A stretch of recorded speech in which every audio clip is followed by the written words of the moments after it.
Visit nysmokefree.com. Came to the door, and I mean, the shoes he was wearing were literally chewed up. And I asked him, I said, what happened to your shoes? And he said his dog chewed them. This is the plaintiff, Seth Frankel. He says he hired the defendant's limo company to take his family into the city during the holidays to see the Christmas Spectacular show at Radio City Music Hall. And the guy botched the job big time. He arrived disheveled and smelly, showed up almost 2 hours late, and needless to say, they missed their dinner reservation and the show. The smell of the limo is putrid. There was no back seat in the car, and it was one of the most horrible experiences of his life. He's suing the crook because he refuses to refund his $1,883, and that's simply unfair.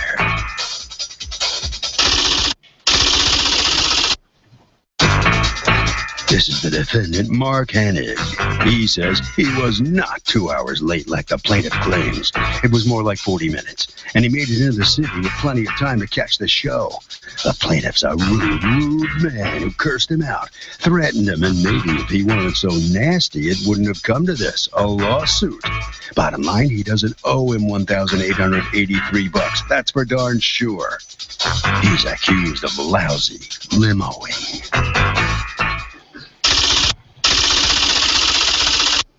All parties, please raise your right hand. What you are about to witness is real. The participants are not actors. They are actual litigants with a case pending in civil court. Both parties have agreed to drop their claims and have their cases settled here before Judge Marilyn Milian in our forum, the People's Court. Be seated. Come to order, please. Litigants haven't been sworn, Your Honor. Thank you, Douglas. Seth Frankel, you are suing Bob Mark Limousine Corporation, represented here by, you're the owner, Mark Hennig? Yes. For $1,883 in limo services that you want returned to you, the fees, $335 for a pair of pants that the limo ripped, $507 for tickets to Radio City Music Hall, which they made you late for, and $225 for you to get home from the city because he left you stranded. That's correct, Tell Your me Honor. what happened. Well, basically what happened was I had ordered a limousine from Bob Mark Limousine Service on the... Had you ever used them before? No. A flyer left on my car at a supermarket with a picture of a brand new Bentley. Now, I knew the car that I was getting was not a Bentley, but I didn't expect it to be what it was. Okay. So I had made the arrangements to be picked up on the evening of December 4th. For how many people? 6 people. And where were you going? Our plans were to go to the Carmine for dinner and then to the Christmas Spectacular show at Radio City Music Hall. Okay. What time was your pickup? The pickup was scheduled for 4 o'clock. Who were the 6 people? It was myself. It was my friend James, who's standing here. My brother, his fiance, and my niece. Okay. And then what happened? Did they show up at 4? No, they did not. And I continued to call, and I kept hearing, we're on our way. The driver's stuck. The driver's in traffic. Then he had to get gas. At one point I said, let's take the train. But the problem was we were traveling with a child. How old's the child? Right now, about 1.5 years. Okay. When the car finally came. When did the car finally come? The car arrived after 6 o'clock p.m. 2 hours? 2 hours it was, yes. It was 2 hours late and you continued to wait? Yes. Yes, it was 2 hours late. Well, we kept being told that the car was on the way. I know. I mean, I buy that for the first X amount of time, and then at some point you just say they're liars and it can't be true. Well, the problem is, even if we were to take different transportation in... You were coming from where? Into the city from where? Massapequa. And, at that time of the year, there's a lot of traffic going into the city at that time. And then, finally he did arrive, so... Okay, so he arrives at 6, and then what happens? Cool. And what's the mood in that room when everybody's sitting there for 2 hours waiting? It was terrible. It was terrible. I was probably the only one that was still really, ready to go. And then this gentleman here, Mark, came to the door. He himself? Oh, yeah. Okay. Oh, yeah, this was the driver. Okay. Came to the door, and, the shoes he was wearing were literally chewed up. And I asked him, I said, what happened to your shoes? And he said his dog chewed them. Okay. He was just disheveled looking. which, you know what, at this point, you know, I just wanted to get into the city. So we pay. And he demanded that we pay in full. When do you pay him in full? In cash? Oh, yeah, in cash. Before you enter the limo? Right. Well, I saw the limo outside.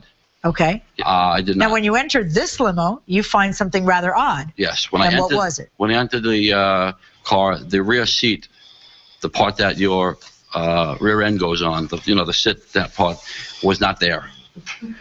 It was not there. It was... this was a stretch? This is just a 6-passenger stretch limousine. So it's a seat here and a seat here facing each other formation. Facing each other. Facing each other formation. Yes. So there's a seat here, and what is everybody else sitting on this side? There's a seat that that's behind the driver. Right. And the one that's at the back door, there's a back part of the seat, but the cushion that you sit on was not there. It was just metal and plastic, like whatever's under the seat is there. Right, and you still don't. You are the eternal optimist. You still don't abort and pry the money out of his hands? Well, no, I did not. Come on up. What's your name? My name is James Saladino. James, what are you saying at this point? I wanted to go to the city, but I'm also saying this is horrendous. But let's go anyway. Okay, so what do you tell him? You say, what the heck? Where's the back seat, right? I said, what's going on? I said at first, is this a joke? And he played like he didn't know anything. And then he said, oh, the driver from the night before had to clean it because somebody threw up in it. Could you smell the throw up? I smelled other things. I don't know if it was throw up. I mean, the car was stuck. Was there a woman in this group? Yes, there was. We don't speak no more. You don't over this? No, not over this. Better not be over this. No, not over this. What is this? How do you? Is it accurate that you showed up 2 hours late and without a back seat? Well, I believe it was 45 to 50 minutes late, not 2 hours. And what happened was... Why would that be acceptable? Well, the original driver called in sick, and I had to fill in on an emergency basis. What excuse would there possibly be to ruin people's evening? He actually called me at 3:15, and I was actually in another car doing an airport. Why is there no back seat to the car that you picked them up in? Well, apparently there was a problem the night before that I didn't know about till I got to his house.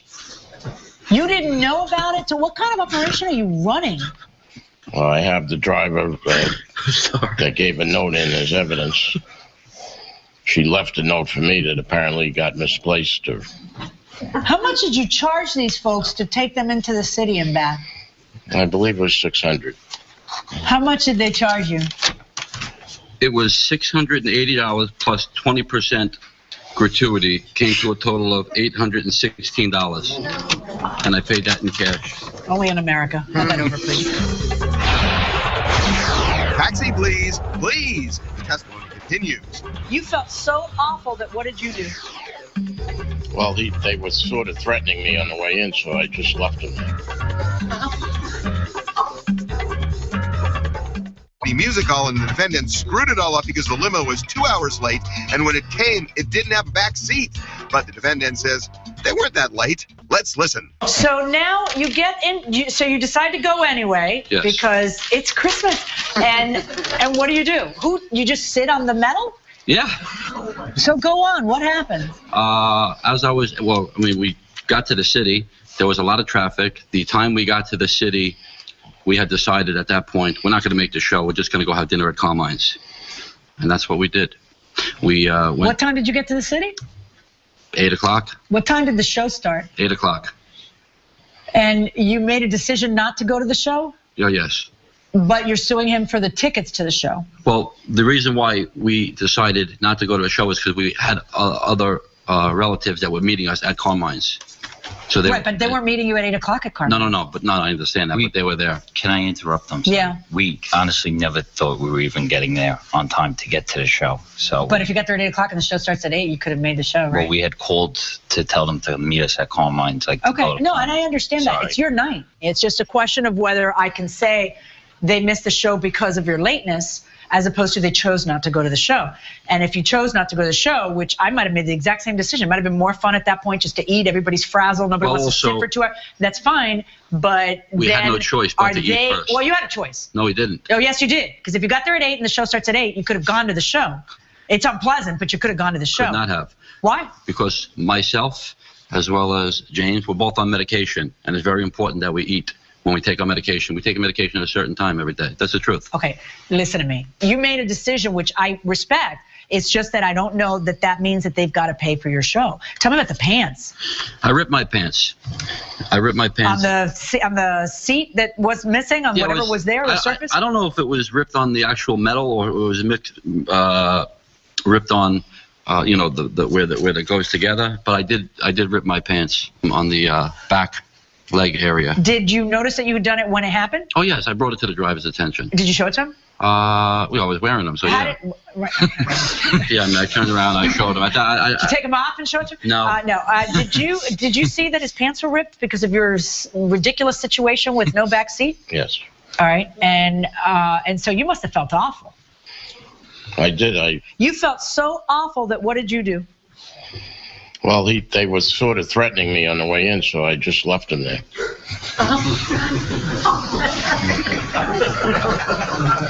What is the name of your Bob Mark Limousine Corporation?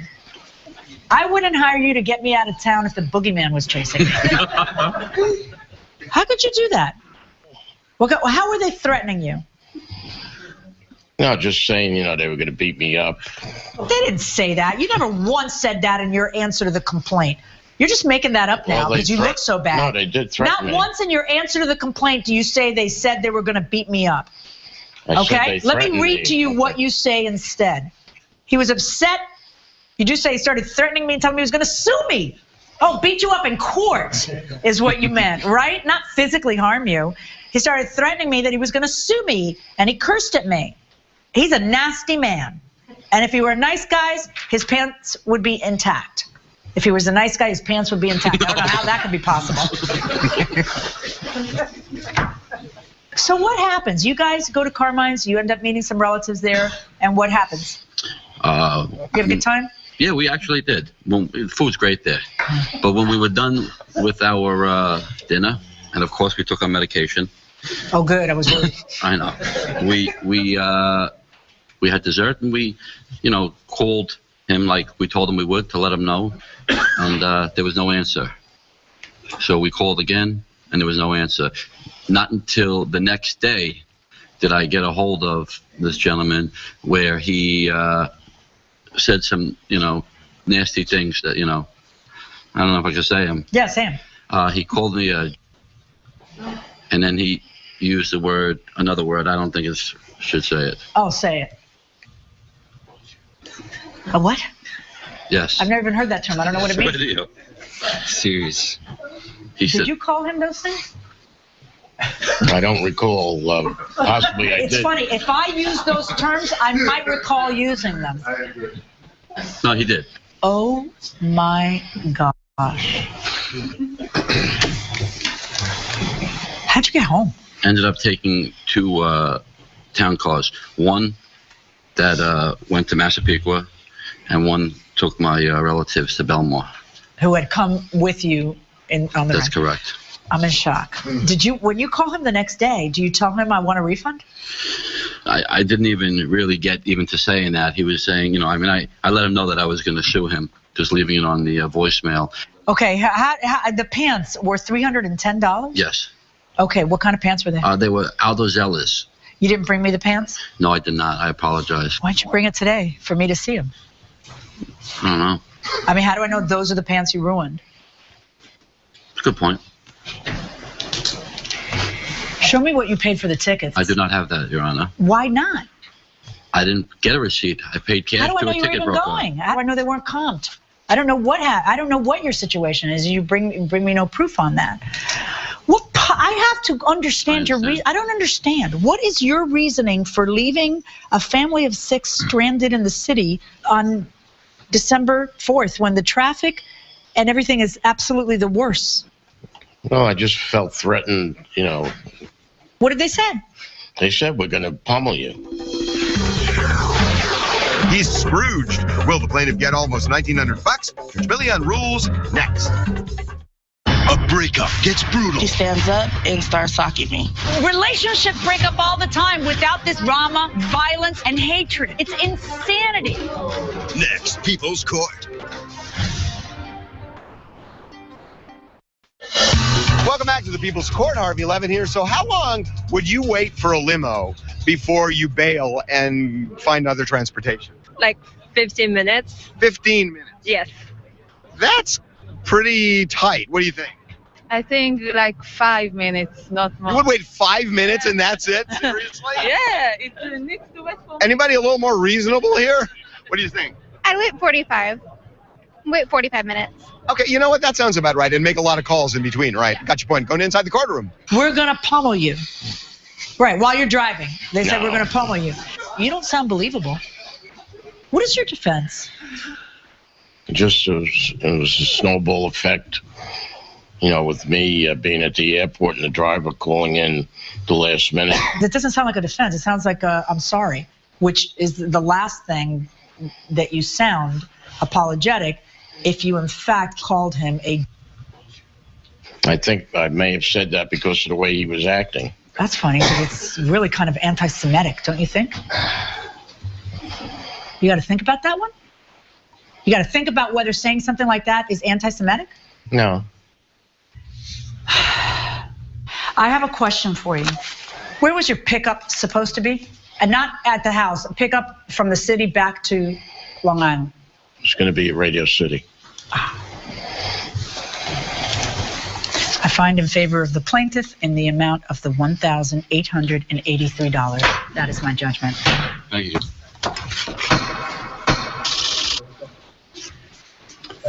Well, here comes the limo driver out here into the hallway. What's your reaction to the verdict? I guess things happen in life, and it's part of life. You proud of your work that day? No. You're lucky the judge didn't pummel you. All right, that's it. Fellow Officer McIntosh. All right, men, so you satisfied how this comes out? Very much so. Yeah. Mm-hmm. I just can't believe, that somebody would actually run a business like that. But I guess it happens. I mean, I'm glad that the judge, saw it in my favor and understood what was going on here. Did you threaten to beat him up? Absolutely not. No. I would never threaten. What was the anybody. rudest thing you said? He said you were rude. I believe maybe I said some, nasty things, but not at him. Maybe I said like this car smells like, it was terrible. All right, so you made the best out of a bad situation that night. Next time, Carmine's, they deliver, Yeah, I don't know if they're going to deliver to Long Island. All right, over to Harvey. A lot of these limos are licensed either by the city, the county, or the state, depending on where you live. And if you really deal with a guy like this where you're not getting satisfaction, call the company that licenses or the agency. They might be able to get involved in pressure a settlement for you. That'll do it for this case. Litigants for the next case on the way into the courtroom right now. This is the plaintiff, Michael Starries. He says he rented an apartment to the defendant, who he thought was a nice girl, but soon learned she's a complete opposite. She turned out to be a party girl who made a lot of noise and smoked lots of pot. Once he complained, she abruptly moved out, not only leaving him high and dry, but also with a huge mess to deal with. He's here suing the irresponsible girl for the $4,080 he's now out, and to hopefully teach her a lesson.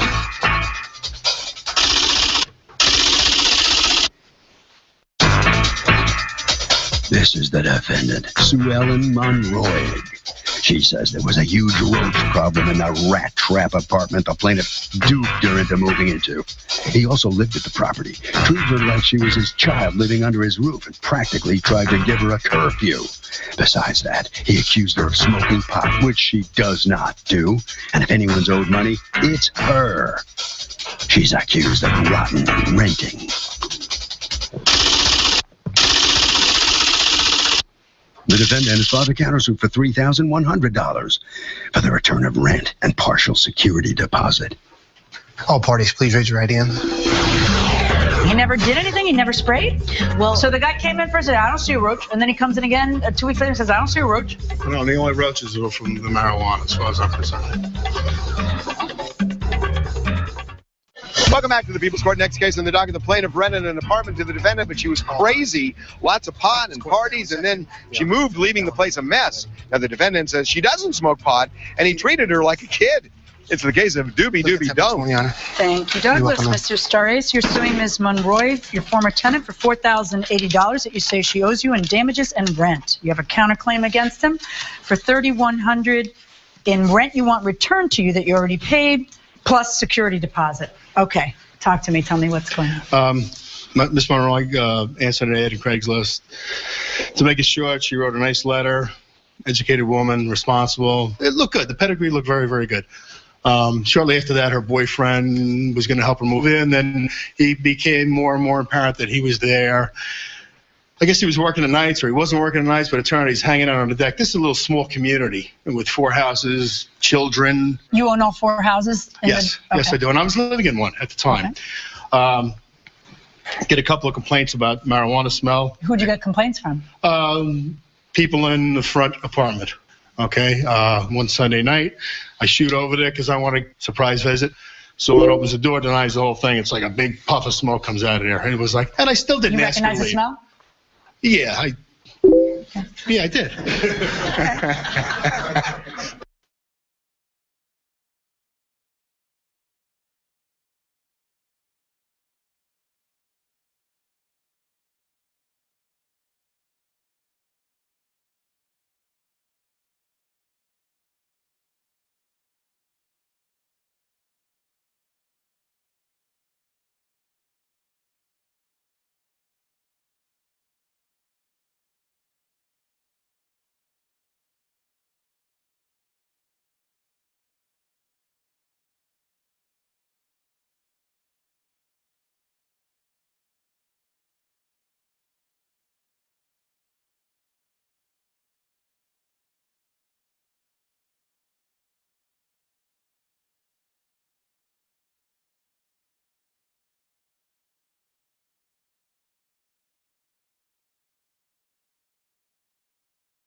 But I didn't inhale. Okay, yeah. I figured that was coming. Okay. Didn't really say a lot about it. Just said, listen, it's got to stop. And I caught him once. They're rolling a blunt out there. His boy's working on the car with them. There's the bus stops right there where the kids get on. And I went in to do a service call, and there's mattresses all over the living room. And how'd you know there were mattresses?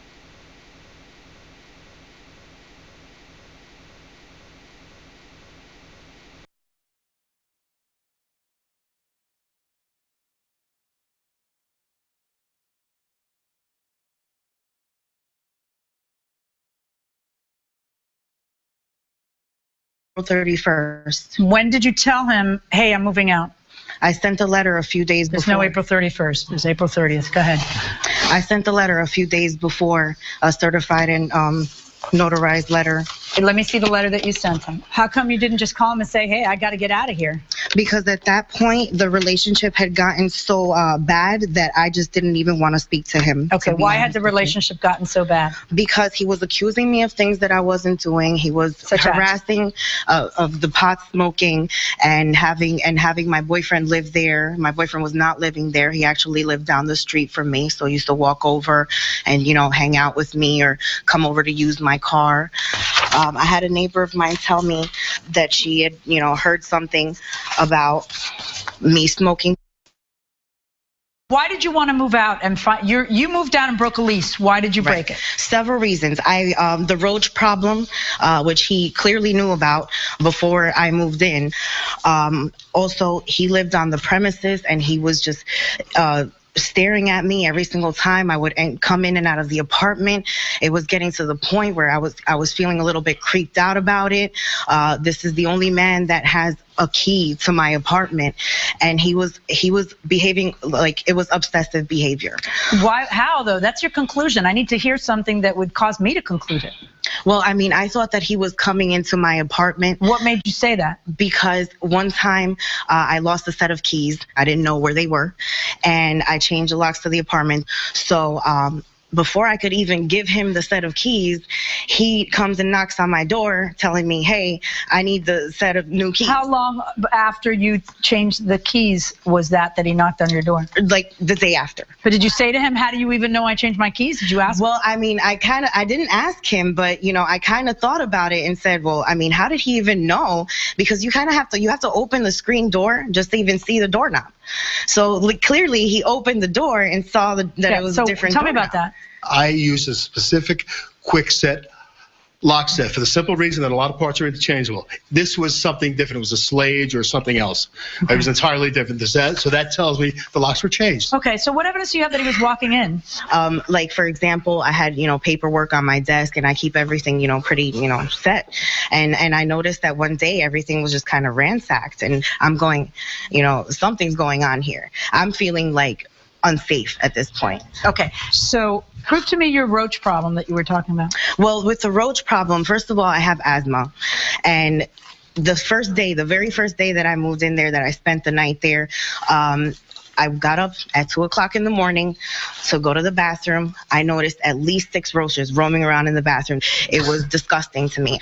I ended up finding dead roaches in the cabinets. I ended up finding roach-killing products. All right, what's your version of that? Let's be blunt. Is the plaintiff entitled to $4,080? Judge Millian rules next. A breakup gets brutal. He stands up and starts socking me. Relationships break up all the time without this drama, violence, and hatred. It's insanity. Next, People's Court.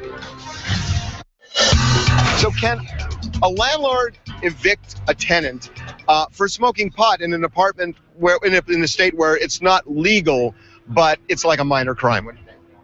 I think so. You can evict him? I believe so, yes. Huh. What do you think? Yes, I agree. To evict him? Yeah.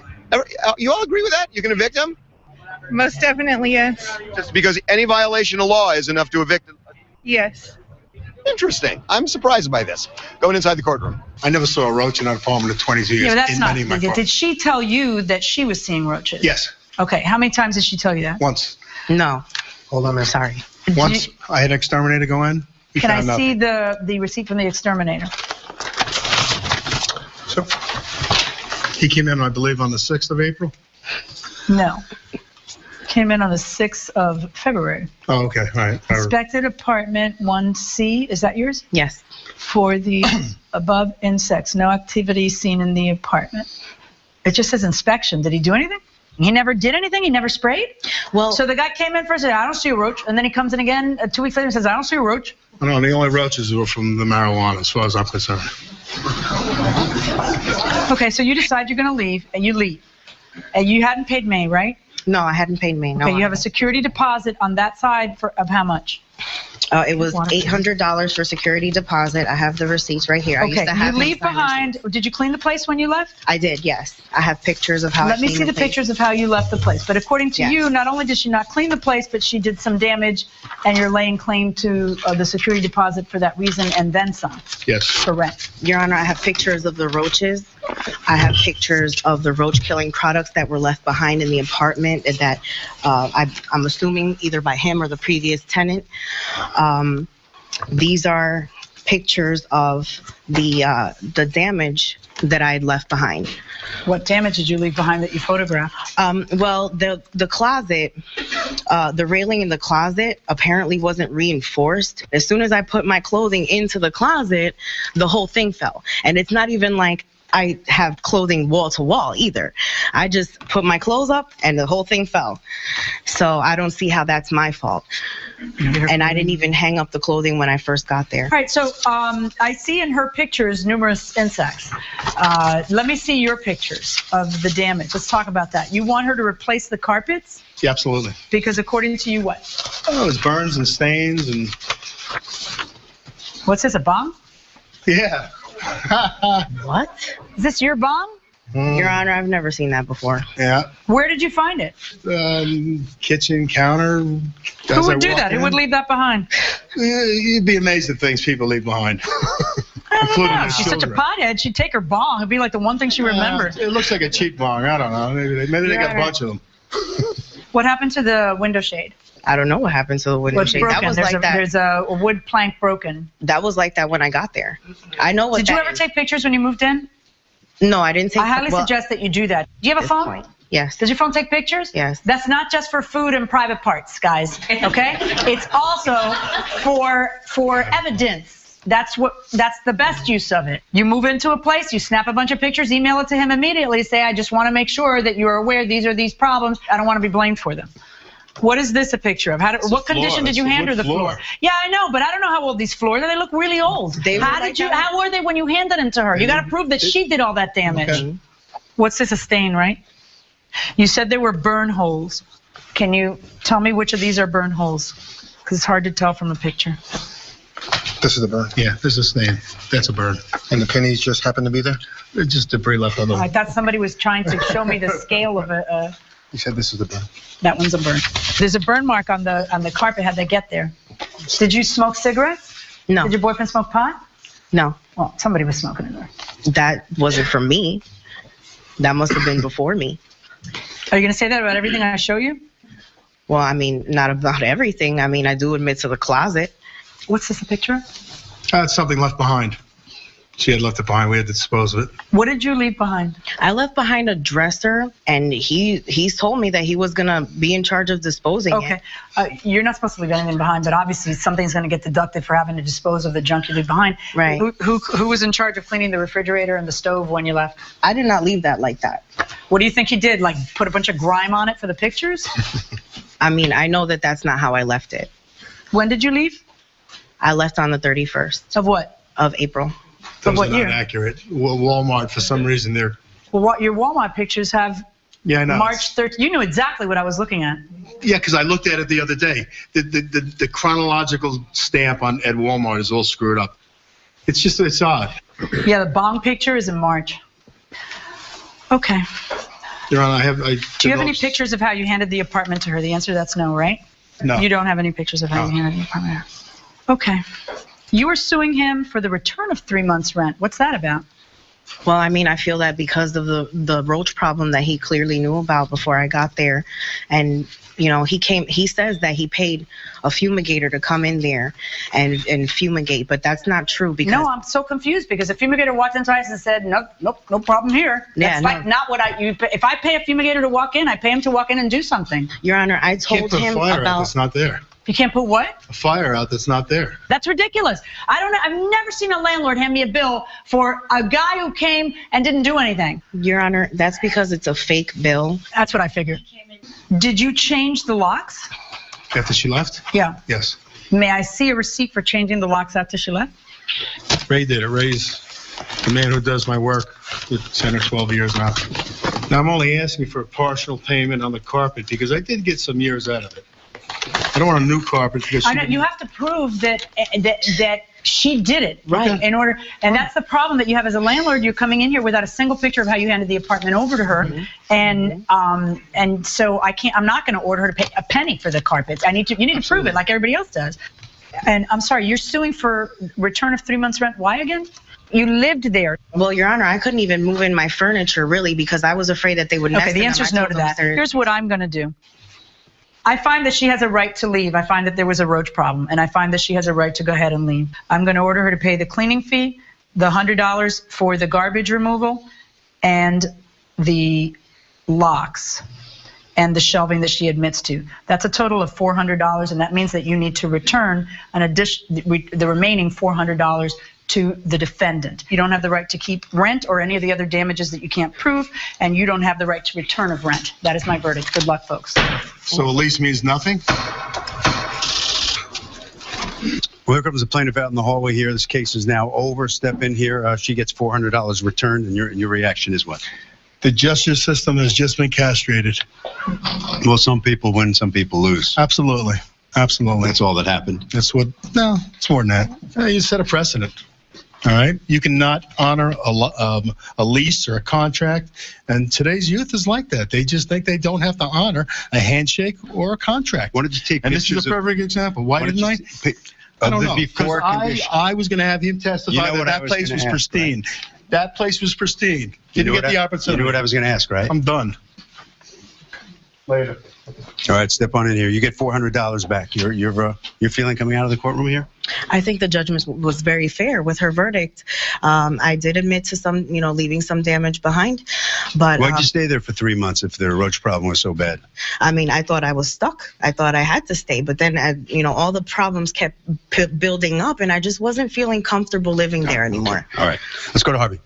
So I was surprised that a lot of people here, most people here, seem to believe you can evict them. The fact is, it is a violation of law in many states still.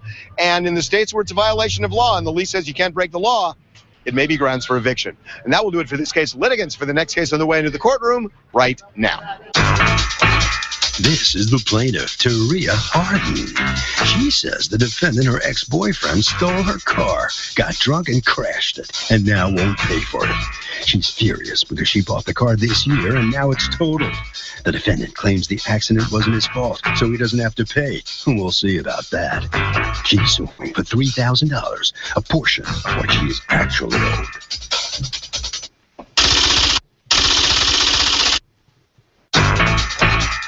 This is the defendant, Alan Younger, Jr. He says the accident wasn't his fault. Insurance paid for the car, and he simply doesn't owe the plaintiff any money. He said they broke up and was hoping there'd be a way to get back together, but now that she's gone and sued him in court, he isn't so sure they still have a chance.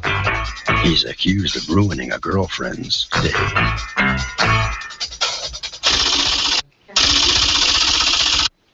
All parties, please raise your right hands. How did the parked cars get in your way? I was intoxicated and I blacked out. Welcome back to the People's Court. Next case on the docket. The plaintiff says her ex crashed her car and he won't pay. But he says the accident wasn't his fault. It's the case of the breakup, crack-up. Your Honor. Thank you, Douglas. You're welcome. Taria Harden, you are suing your former boyfriend, Alan Younger, for $3,000, the statutory maximum in your state. According to you, you're out a lot more than that because he damaged your car, crashed your car. Tell me what happened. Okay. On the night of June 12th, I was going out with a few friends of mine, and I decided to leave my car home. I drove in a car with my sister. So you were out on a girls' night out? Yes. Okay. Like around maybe 12:30, 1 o'clock that morning, I received a call that he was in an accident. Who did you receive the call from? Somebody that was on the scene with him. Okay. So I didn't know he had my car, so I'm just thinking he was in an accident with whoever he was with. Are you still out? Yeah. Okay. So I tell my sister to drive me to the accident. Well, it was going to ruin your girls' night out one way or another. Go ahead. I tell my sister to drive me to the accident, which she did. So when we got there, the first thing I saw was my car in the middle of the street. So I get out the car, and the cop car was like on the other side of the street. And I'm like, what happened? So the lady looking at me like, is this your car? I said, yes, I'm the owner of the car. So she said, we have somebody in the back seat. She said, do you have any identification for him? I said, I don't have it on him, but I'm pretty sure he have ID in the house. So she said, okay, well, is there any way you could go get his ID? Which I did, and I came back. So when I got back, I looked at my car. I gave her his. Have you seen him at this point? Have you seen him? Yeah, I see him in the back seat of the But cop do you car. talk to him or you? No. Okay. So I go to my car and I'm looking like, it looked hideous. Within the next 2 minutes, a tow truck came. The police called the tow truck to take the car. At the time, I didn't know, but he hit two parked cars. Oh, they're parked cars. Exactly. I seen one person outside at the accident, but I didn't know who he was. He was just snapping. How did the parked cars get in your way? Then I was intoxicated and I blacked out. That's your defense? No, but that's the part what happened. I blacked out. So when I woke up. Did you get arrested? No. Meanwhile, I had to take my kids to school on a bus. I have to get to work on the bus. He didn't even care. What's your response to that? I cared. Well, show me how you cared. How much did you pay? She kept on harassing me.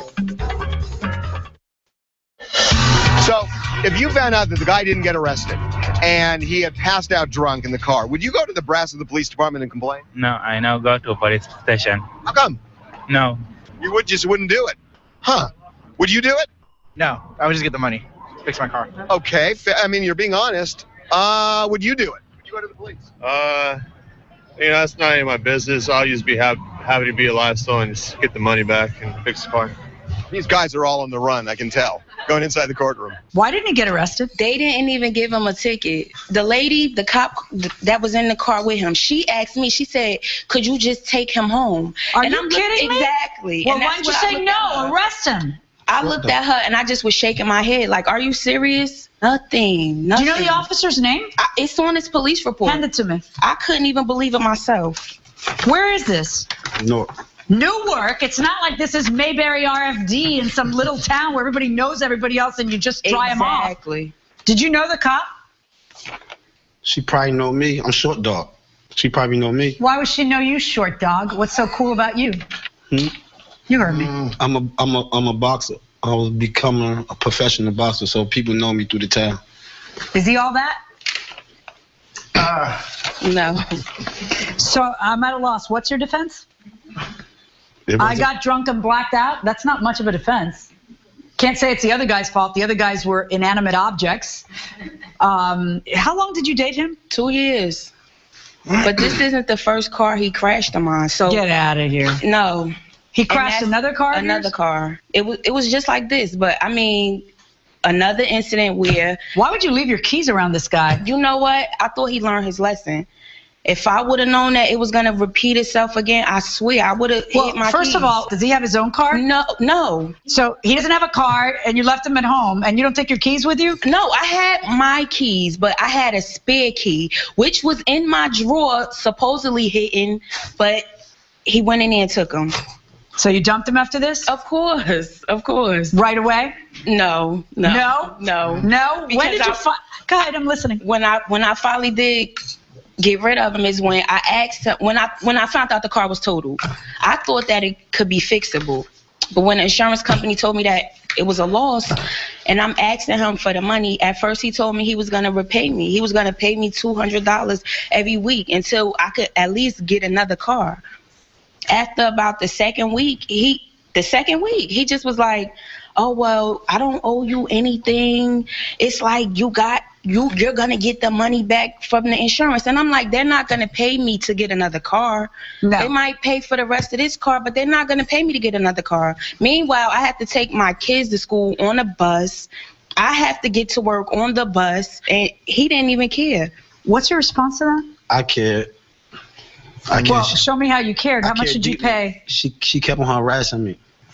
You mean asking you to pay for your accident? Yeah, calling me all times of night and stuff, so I was getting aggravated. Ain't like I wasn't going to pay her, but she kept on harassing me. I don't know. It is like you wasn't going to pay it because you didn't pay it. So how much money did you pay her? What was your name? Short Dog? Because I'm sure you make a lot of money, and so you have the money to pay her. So what did you pay her for this accident? Well, at the time, I ain't paid nothing because she was rushing me, and I don't like to be rushed. I don't like to be rushed. You go take that bus and put your kids on the bus. Exactly. And that's what you have to do because I don't like being rushed. Yeah, you ain't all that. You know what you are? You're a guy who owes $3,000. Verdict for the plaintiff. Thank you, Your Honor. Okay, so that decision goes the way the plaintiff is the defendant right here. He called himself Short Dog in the courtroom. What's your reaction to the outcome? Oh, man. You know, it is what it is. You know, I crashed the car, so... You take responsibility for I was going to pay for it. She just kept on harassing me, and I don't like to be rushed, so... It's a lesson learned. It's a lesson learned. What's the lesson that you learned out of it? Not to drive drunk. Well, good. You still have feelings for her? Yeah, deeply. Okay. All right, right around the corner this way, okay? All right, so come on in here and tell me how you feel about what you just heard from him. I mean, he know what he did was wrong, so I'm happy. He said he still has feelings for you. No, that is over. Well, he does. He does. I don't. You have nothing? You've moved on? Of course. Okay. Harvey? Okay, Kurt, here's the deal. She should take the money she won and give it to the insurance company, since the insurance company has already paid her and she's really not allowed to get double recovery under her policy. I know a lot of people don't do that, but technically under the policy, she is supposed to do that, and she should mail that money over to them.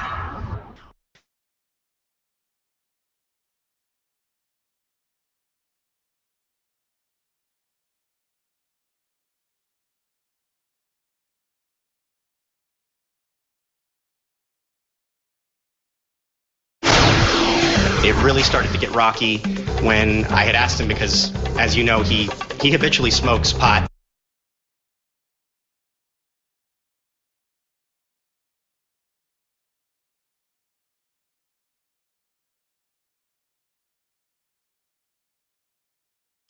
Tonight at 6 on My 9.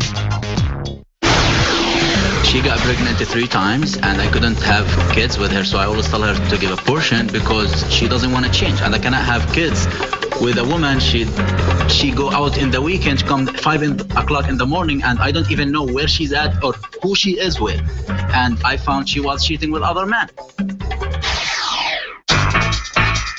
This is the plaintiff, Rami Shalhoub. He says the defendant, his former girlfriend, not only cheated on him while they were together, but she still owes him money she borrowed. That's right, the sneaky girl promised to pay him back within 2 weeks of the loan, but has up and disappeared off the face of the earth. That is until today. He's suing his ungrateful ex for every penny of the $3,000 she owes him.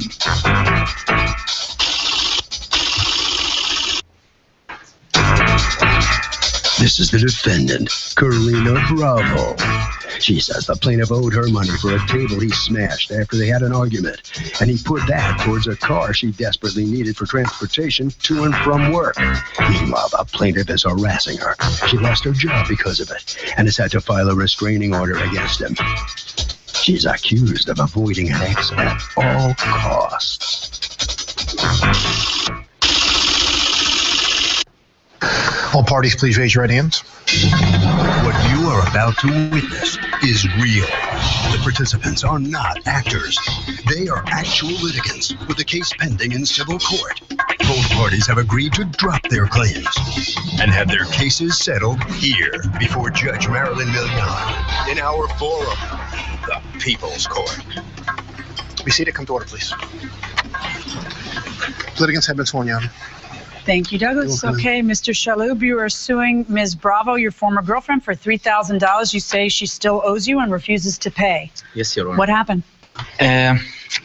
Miss Karina Bravo, she was my girlfriend for more than 3.5 years. And I don't have family in the U.S., so I was coming out of immigration custody in 2011, and she's the first one I met in this country.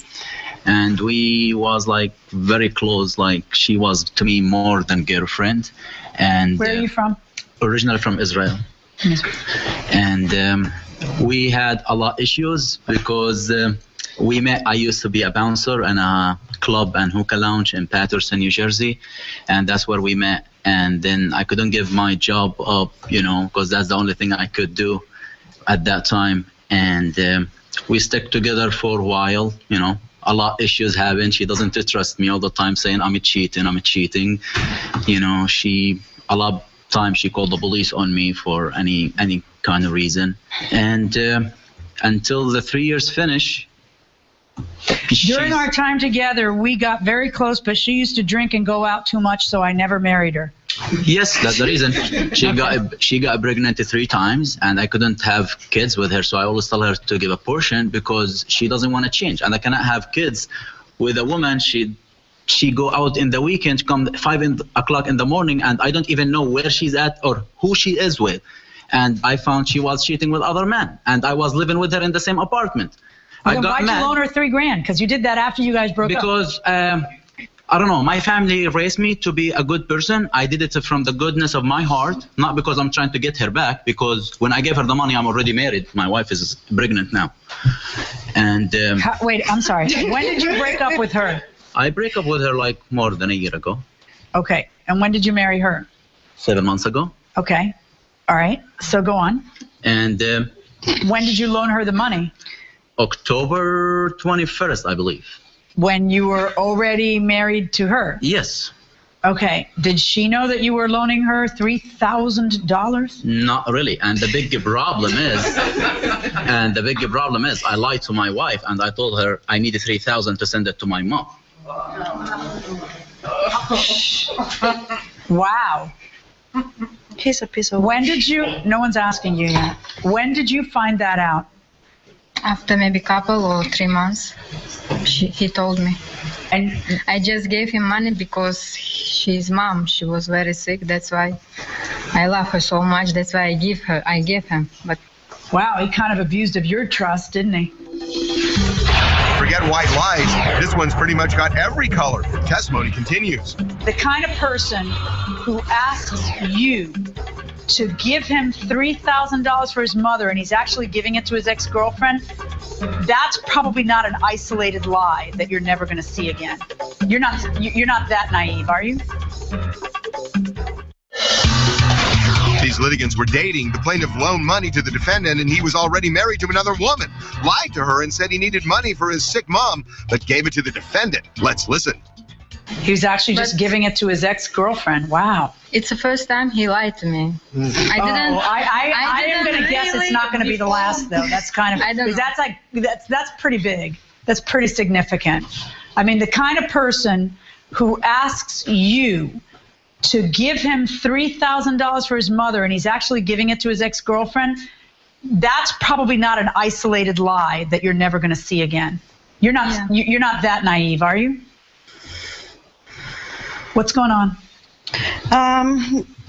Hello. He did, actually, I called him up and I told him that I needed the money that he owed me, which was $1,200. How did he owe you $1,200? We were in a relationship, like he mentioned. When I told him to get out, because he was cheating on me, I told him to get out of my house.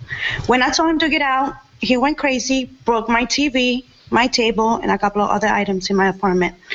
I called the police. He got arrested, and I got a restraining order against him. This happened back in March. Did you know all this? Or are you learning this for the first time now? No, I know that. Okay. Then we kept going to court, and he was ordered to pay me $1,200 for the stuff that he broke. This was back in March. Up until he gave me the money for $3,000, I didn't see a dime. When I called him up and told him that I needed the money, he offered to pay me the $1,200 plus whatever else was owed to get the car back. Why do you suppose he did that?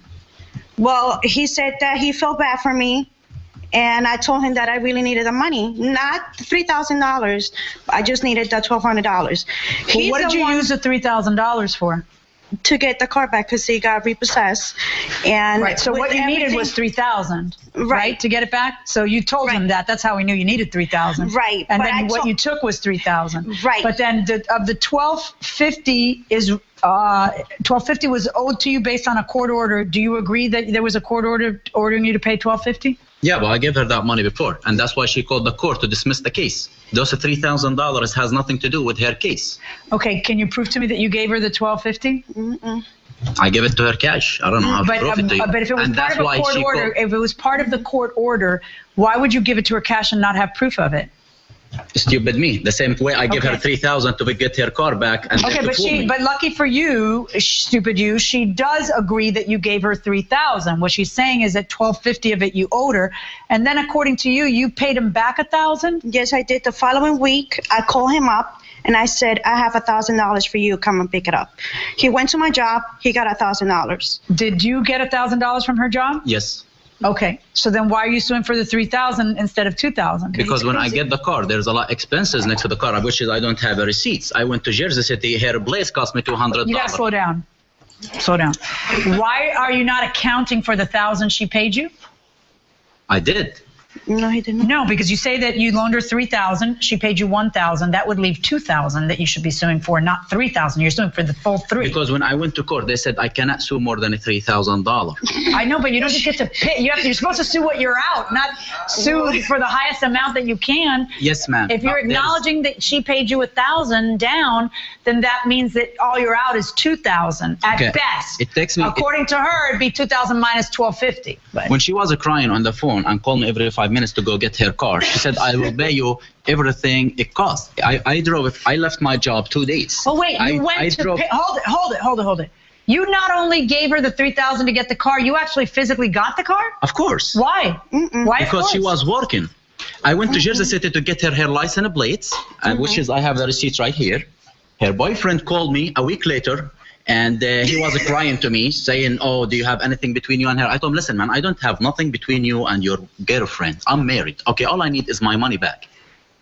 And I know what was in your car. But why are you going to stand at the Department of Motor Vehicles to get her stuff? She said she doesn't have a time. I don't know. But what's wrong with him? She doesn't want to tell him she's taking money from me. She's hiding all this behind Well, then his if she back. doesn't have time, she doesn't have time to drive either, because the rest of us managed to find the time to go get it. So obviously, you were barking up her tree. I mean, because there's no other reason why. Listen, that is true love, if there's ever true love. Somebody's willing to stand at the Department of Highway Safety and Motor Vehicles for you. Nothing says I love you than standing in line at DMV. You know, when I find out she's sleeping with other men, what you expect me to do? Kiss her? She kept yelling, screaming, all this stuff like that. He hit me. I stood up, hit him back. I called 911. You know what the craziest part is? You kind of want her back. Next, People's Court. Welcome back to the People's Court. RV11 here. So, gave the money to his ex-girlfriend. Does that break trust forever? Yes, definitely. There is no trust left. Would you dump him? Yeah, I feel like. Would you divorce him? I don't know about that. Oh, so all of a sudden you're backtracking. What do you think? Game over. He lost. I mean, you shouldn't have done that, you know? Should she divorce him? 100%. After 2 months, wouldn't give him a chance? No, why would he lie in the first place? You should tell her straight up. What do you think? Yeah, I mean, I think the point is that he gave it to his ex-girlfriend. That hurts the most. Because it's the ex. Yes. If it were just some dude or whatever that a friend. And maybe forgivable. Gotcha. Going inside the courtroom. So a court. Can I see the court order, by the way, for the 1250? Oh, I don't have the actual court order. What ended up happening with that case? Well, when he gave me the money, when he went and paid for it, I called the court and I told them he gave me the money. So then why, if he gave you the money during the court case, why would he owe you another $1250? He only owed me $1250. That's when he gave me the money for the car. That's when he paid for it. That's when did you call the court to dismiss the case? Right after he paid for the car. Do you have any evidence that the case was dismissed back when? No, actually, I didn't believe anything until I called them and they told me your case was dismissed because. When did you call them? Around after I gave her the money and get the car, like Okay, around so the week.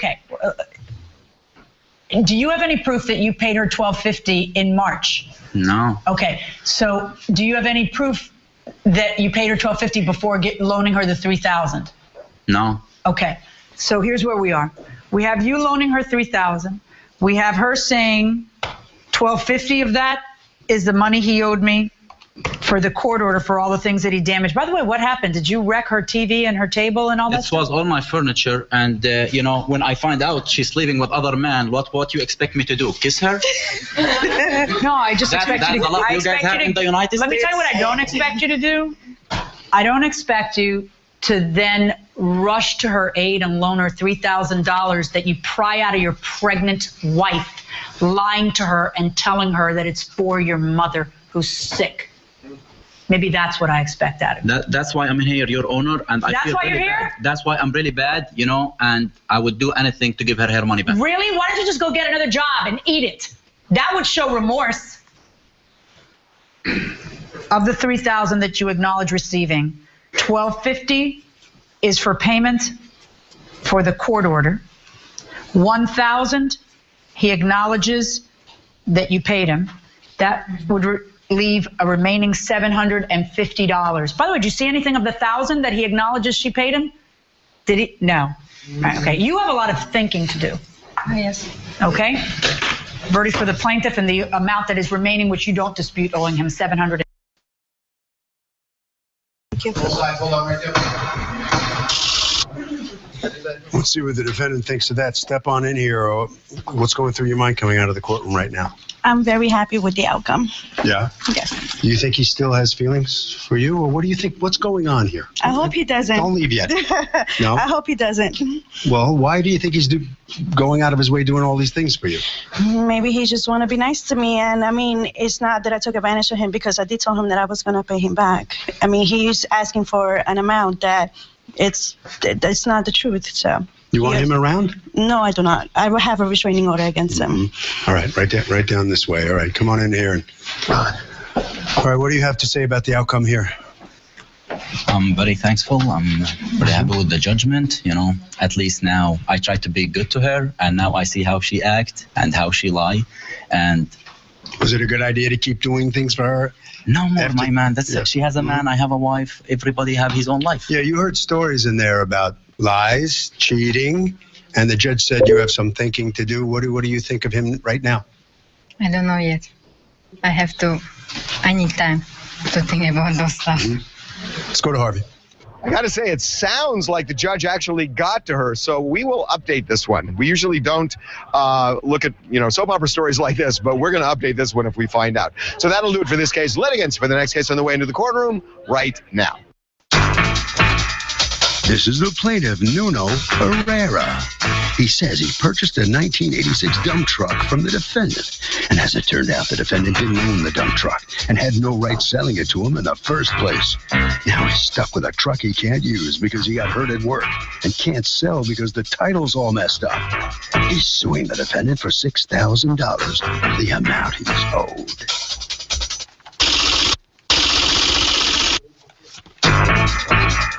This is the defendant, Anthony Pusateri. He says he sold the plaintiff the dump truck, and almost a year later, the guy told him he was having trouble registering it at the DMV. He told the plaintiff he'd happily fix the problem, but the guy never took him up on the offer.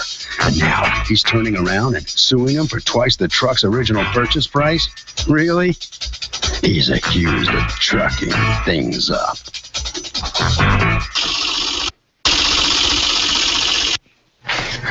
All parties, please raise your right hand. So it's how many feet? About, I want to say 20 feet, maybe 60 feet. Okay, and then Welcome back to the People's Court. Next case in the docket, the plaintiff bought a dump truck from the defendant, but the defendant didn't have title to it, so it got all screwed up. Now, the defendant says a year later, the plaintiff complained, and he offered to help. So tough.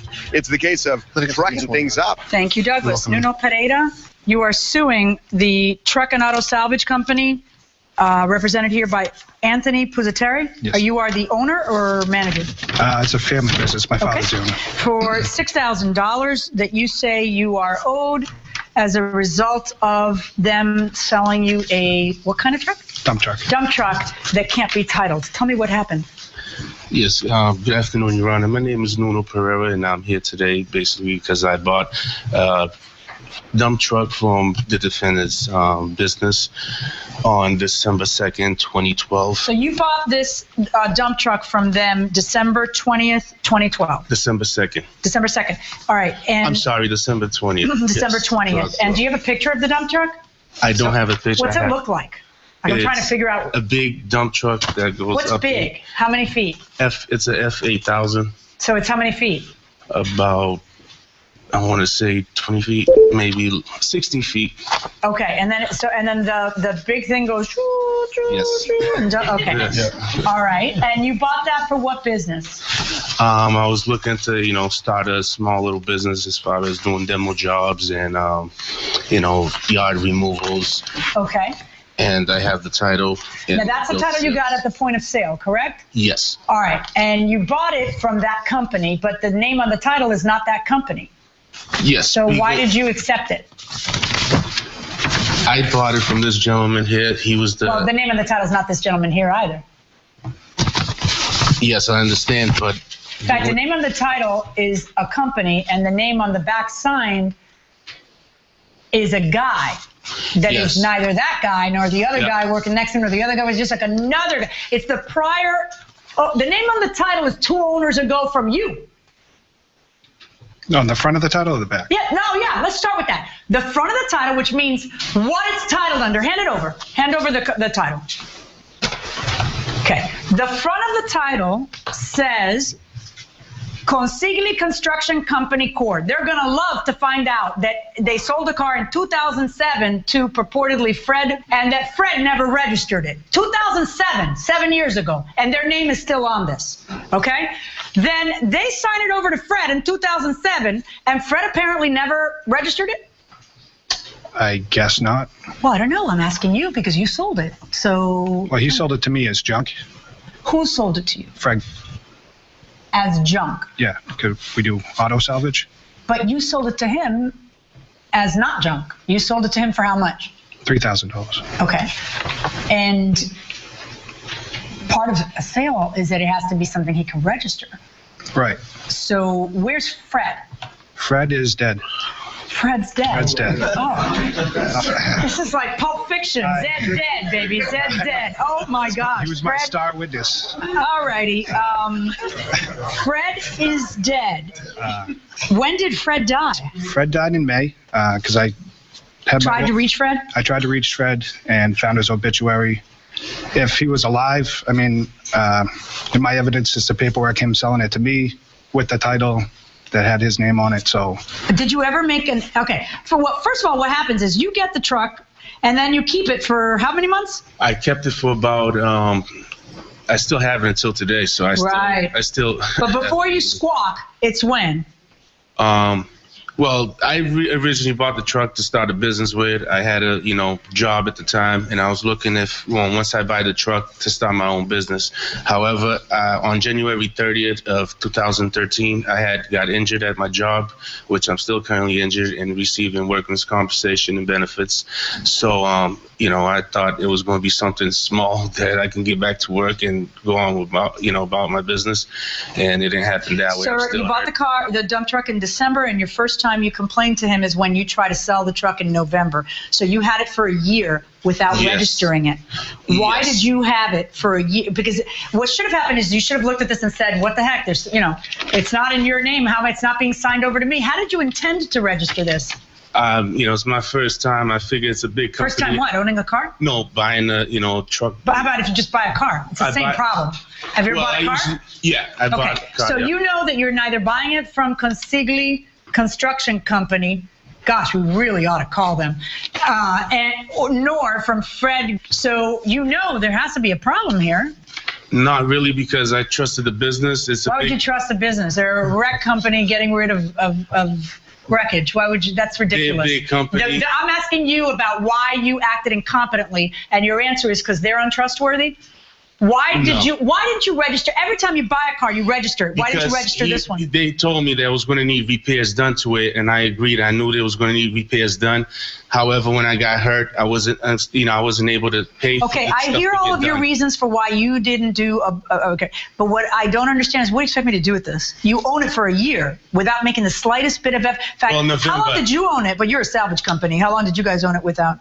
How long did Fred own it without? From 2007 to when? You bought it when? We bought it July 7th, 2012. So from 2007 to 2012, Fred doesn't register it. Then you get it from Fred. You know that he's jumping title, that he never registered it, but you don't care because according to you, we bought it for salvage. But you still sell it as salvage. Well, I admit that the paperwork wasn't great. Oh, you think? Because it's like the only, like if he was complaining about how it runs, right. We'd be laughing, we'd be done, I'd be on to my afternoon latte. The problem is that the one warranty you give when you sell something is that they're going to be able to title it. Yes, sir. But then what do you think I do with you when you own it for a year? No, most times I have this case when the guy gets the title, he didn't give me the title, I bought the car, I drove it home, he promised me to give me the title, gave it to me the next day, and look, Judge, it's a catastrophe, I can't register it. I'm not using it, I have it parked in my mother's backyard, I haven't been able to register the car, I want my money back. Boom. No. And it all happens like this. You apparently do not care. And the dog ate your homework, I hurt my back, I got a workers' comp case, I'm not allowed to work because then I mess up my workers' comp case. I don't care. You owned it a year. What am I supposed to do with that? You think it's supposed to be a free year for you? How do I know you weren't using it or he wasn't using it? I don't know who he is. But is it other people weren't using it while you had it for a year? Apparently nobody cares. Fred didn't care. It's not registered to them. You don't care. It's not registered to you. And you don't care. It's not registered to you until somebody cares. And that's when it matters. Well, that's when you finally want to do things nice and legal, is when you're trying to sell it and the 2 buyers or 3 buyers say, what the hell, you don't even own it. Right? Have I got it? So what am I supposed to do? I figured with a bill of sales and a title, I didn't know I'm required to go right away to get registered. Yeah. Yeah. No, I think you should have 12 minutes or 12 days. If I had, it's just 12 months I'm not really feeling. I understand. I mean, if that's a mistake I've made on my part, I guess there's nothing I can do in that part. How exactly is this going to get fixed? Well, when he came to me, I offered to try to get him a new title. I said I could have it in a week or 2 because obviously it's not in my name. It's not even really in Fred's name. How are you going to do it? Go to the registry, show him the bill of sale from Fred to me, and hopefully try to figure something out. But he wanted compensation because he had a sale lined up the next day, which I obviously wasn't going to do. Compensation? You said I want compensation because I lost my sale? No, because of that. Because, you know, by law, I figure if you sell something to somebody, you should know what's right or wrong about it. And I figure. Do you think when you buy something from somebody, you shouldn't be able to sit on it for a year? You know what it costs to rent a dump truck? $90 a day. Should I do the math? No. It's not going to look good for you, is it? No. Who is the gentleman next to you who keeps raising his hand? He's my witness basically when I went to the registry and tried to, you know, put the title in my name. And what did they tell you? The registry said we cannot register this truck because it's an illegal sale. That's what she said. Absolutely not an illegal sale. She doesn't know what she's talking about. Did she say there was another title in Fred Gurley's name? She said there is another title in the name of Fred Gurley, and the only way you can register this truck is you have to get that title. And my opinion in this whole thing is I was witnessing what happened and all that. And he should know the business because he's in the business of selling. Oh, please stop. I'm not feeling that little argument because he's a grown man. He's not in diapers. He's bought cars before. He knows, and he didn't even bother to register a vehicle he bought. So your hands are completely unclean. Okay, but no matter what, even if I did what you're asking me to do, which is to undo this sale, you think you're going to keep a dump truck for a year and get back your money? That wasn't my intention. Well, what is your intention? My intention was to get it repaired and fixed, but once I got listen, I don't care about your best laid plans that didn't work out for you. I care about what your intentions are in my courtroom. What is your intentions in my courtroom? It's to get him to pay you back, not just $3,000, but $6,000, which I'm not even sure why. Get him to pay you back $6,000. And then you got to keep a truck for a year. You think, what planet are you living in that you think I would do that? I'm never going to do that. No problem. You know, what I hate is to, you know, just walk off and rule, and then that's that. I kind of, would like to figure it out so that you have an asset that you can sell. Court is in recess. All rise. You sat on this problem for a year, and if you think I am stupid enough to think that you didn't use that truck in a year or let others use it for hire, you don't know me. She kept yelling, screaming, all that stuff like that. He hit me. I stood up, hit him back. I called 911. You know what the craziest part is? You kind of want her back. Next, People's Court. So, if there's no title the defendant can supply, does the plaintiff get to undo the deal? Yes. Oh, that was a good answer. An unsure but good answer. What do you think? No, I don't think so. No? Why? Wait, yeah, actually, yeah. Okay, it sounds like you kind of know. Definitely 100% he can undo the deal, because if he tries to resell the car in the future, how does he have proof that, I mean, it could definitely be stolen. We don't even know. The car could have been stolen. The guy tried to sell. Yeah, exactly. Absolutely. Going inside the courtroom. Listen to me. You're certainly not walking out of here with a penny, but you have not you personally, but your people, your firm has some culpability in this. Mm-hmm. And I am ordering you to make your best efforts to try to clear up this title. Yes, ma'am. You can't just say this is your problem. So I'm going to reserve ruling in this case. Okay? You best be quiet, because I was just about to just throw you out of here and tell you you're on your own. You sat on this problem for a year, and if you think I am stupid enough to think that you didn't use that truck in a year or let others use it for hire, you don't know me. Okay? I am not a fool. No one has an asset, a dump truck that they forget about. You know, that's always happening. You forget you have a dump truck for use out there. Okay? All right? I'm not stupid. It's a year. If you'd had it a month, a week, you couldn't title it. You went out, you tried to title it. I don't understand the problem. He told me I could title it. Then I'd buy that you're just kind of foolish and don't know what you're doing. But you sat on this a year. You used it a year. So truth be told, I don't care if you used it or not. You had it a year and could have used it a year. But by the city and I don't believe, by the way, that you didn't use it. But by now, no, listen up. All right. Now that's it. Now what's going to happen is that you're on your own. Verdicts for the defendant. That's it. Figure it out. I find that because you sat on this problem for an entire year and did nothing, it is now your problem to unravel. All right, both sides, hold on right there. Well, it looked like the plaintiff was about to get a dismissal, and instead he gets ruled against. Step right here next to me. Turn around right here. What are you going to do now? I'm going to try to find the best way to get, legal actions done to get my truck back. I mean, get, my money back and get the truck going. All right. Okay. All right. Head around the corner there and come on in here and put yourself in his shoes without a legal title. It's tough. Should have got a legal title. Yeah, well, I honestly, not out to screw anybody. I'll still help him get the title right. You're gonna reach out to him? Absolutely. I feel bad. What do you make of this, Army? Okay, the key here, when you sit on your hands too long, you end up compromising your rights to a case. When you know your rights have been violated, you need to act promptly. That will do it for this case. Litigants for the next case on the way into the courtroom right now. This is the plaintiff, Barry Goodman. He says he runs a medical transport company, and they transfer cancer patients to and from the hospital for medical care. The defendant worked for him, and when he quit, he stole 5 uniforms and also left him with an outstanding ticket for running a red light. The guy refuses to make good on the money he owes, and he's going to exercise every legal right to get the $235 he's due.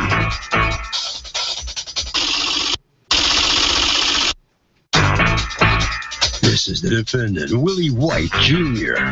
He says the plaintiff gave him a few used items of clothing to wear while he was on the job and never once mentioned he had to return them. As far as the red light ticket goes, he never ever went through a red light, never ever got a ticket, and is never ever going to pay for something he doesn't owe. He's accused of aggravating an employer.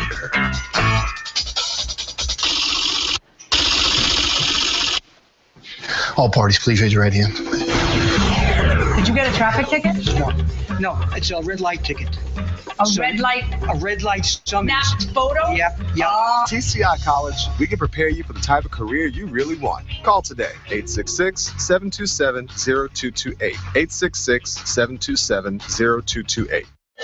Welcome back to the People's Court. Next case in the docket, the plaintiff runs a medical transport company, claims the defendant stole 5 uniforms before he was fired, but the defendant says the plaintiff gave him a few used uniforms and never mentioned returning them. It's the case of I'm transporting your uniforms to me. Thank you, Douglas. Okay, Mr. Goodman, you are suing Mr. White on behalf of the transportation company that you manage. You've asked us not to mention the name, for $235 for a red light ticket and uniforms that he refused to return after his employment ceased.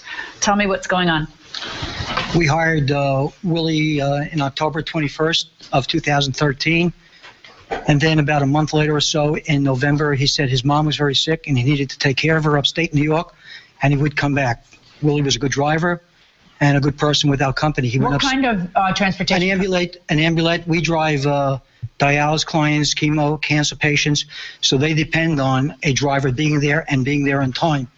Willie went upstate. The next time we saw him was December 8th. He came to a party. He picked up his bonus and then left. We never saw him since. I then called him following the party in December and said, Willie, what's going on? How's your mom? And he told me that his sister would be coming down and help him out here in Long Island, and he'd be back to work tomorrow. I put him in touch with my dispatcher. They set up a time and a day. He never showed up at 2 o'clock. I had dialysis and cancer and patients late because Willie never showed up. We had to cover his shift. And then the following thing I did is I sent him a letter indicating January that he's being dismissed for abandonment of his job. He needs to turn in his uniforms as per contract, which I have here, which I will submit, his uniform. Then my owner received a traffic ticket that he got on November 6th. We watched How do you know it's him? Okay, I have here. Did you get a traffic ticket?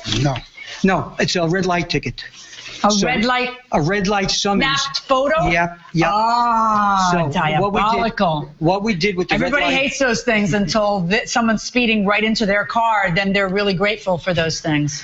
It's sad. It's sad that he got it. It was sad So that he anybody got it. No, it's not sad. It's Yes. good that he got it if he was speeding. He wasn't speeding. He made a right turn. He made a Well, right. if he was violating the law, I'm glad that he got it. I'm glad that you got caught. I'm glad that the picture was taken. You're not Okay. following me. I'm I just have saying you got here- the opposite of what you're saying. I- All right, so let me see the ticket. Along with the ticket, I can show you the day and the time that he got it, This is the trip ticket where he picked up a customer before and after, shows that he was driving 819 on that date. Got it. This is the driving contract. van number 819, which you can see in the picture. We can see clearly. You can see the number there. This is the procedural manual contract that he signed that indicates that if he receives any don't go ahead. He receives any traffic tickets. If he receives any traffic summonses, etc., number from the procedural manual, and that was signed. And then the last item that I have for you is his uniforms. That when he received it, he was determined upon dismissal, and he was well aware he was dismissed. What's going on, Mr. White? How you doing, Judge? The red light ticket, I have no clue on that. I even got it.